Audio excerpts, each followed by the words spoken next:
ভোলা নাকি অসুস্থ? শুনতে অবাক লাগছে। হ্যাঁ, একদম ঠিকই শুনেছেন। ভোলা হচ্ছে একটি ষাঁড়। এই ভোলা কদিন আগে মল্লিক কাসেম হাট এলাকায় দাপট করে বেড়াচ্ছিল। এখন এই ষাঁড় ভোলা অসুস্থ হয়ে রাস্তায় পড়ে রয়েছে। স্থানীয় সূত্রে জানা যায় যে একটি ষাঁড়ের সঙ্গে ভোলার লড়াই হচ্ছিল। ভোলা অসুস্থ থাকায় লড়াই করতে করতেই রাস্তায় লুটিয়ে পড়ে। এরপর খবর জানাজানি হতেই ষাঁড়ে ভোলাকে সঙ্গে সঙ্গে সেবা সুস্থতার জন্য হুগলি চুঁচুড়া পৌরসভার কর্মরত নির্মল সাথীর একজন কর্মী এবং হুগলি চুঁচুড়া পৌরসভার ১৩ নম্বর ওয়ার্ডের জনপ্রতিনিধি জয়দেব অধিকারী সেই ষাঁড় ভোলাকে সুস্থ করতে উদ্যোগী হয়ে ওঠেন।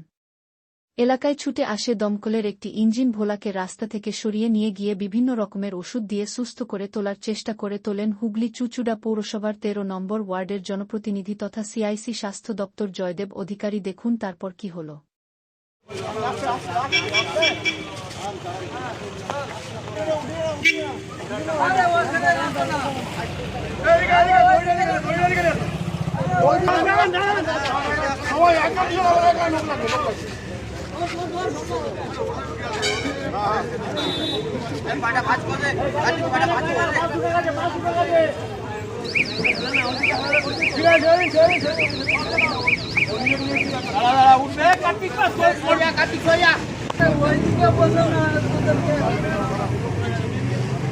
কালো ষাঁড় আর ওই লাল ষাঁড়টা দুটো লড়াই করছিল।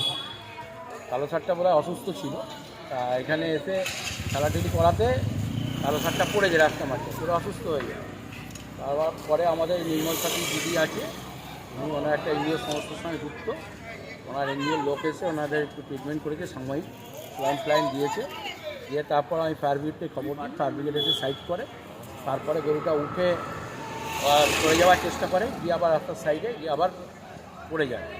আপাতত আর একটা ষাঁড় যেটা সঙ্গে লড়াই করছিল সে এসে পাশে দাঁড়িয়ে আছে। এখনও পর্যন্ত মানে সাময়িক রয়েছে, ট্রিটমেন্ট করা যাচ্ছে না এই ষাঁড়টার জন্য, চেষ্টা চলছে। ফায়ার ব্রিগেড কী বললো?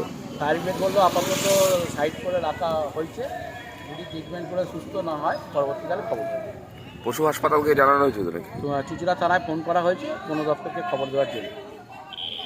কয়েকদিন ধরে এই ষাঁড়টি তো ঘুরছিল মল্লিক কাসেম হাটে। এই ষাঁড়টি ঘুরছিল মল্লিক কাসেম হাটে, যেটা করছিল সেটা বলতে পারবো না, তবে এই কালো ষাঁড়টাই গোতাচ্ছিল লোক।